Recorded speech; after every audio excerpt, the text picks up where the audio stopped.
پھر پیالہ آگے کیا تو محمود نے جھوک کے دیکھا تو پیالہ پھر خالی تھا.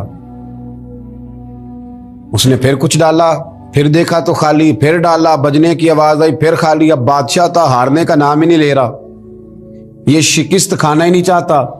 اس نے تھیلے منگا لیے، بوریاں منگا لی پیسوں کی بھری ہوئی، ڈالتا جا رہا ہے، بجنے کی آواز آتی ہے. محمود تھک گیا، کہنے لگا بابا اس کے نیچے کون سا سوراخ بنایا ہوا ہے، کیا ہے اس کے نیچے جو سمجھ میں نہیں آ رہا، کیا ہے؟ تو ان بزرگوں نے بڑی شاندار بات کی. کہنے لگے محمود یہ انسانی خواہشات کا پیالہ ہے، اور یہ خواہشات کبھی پور نہیں ہو سکتی.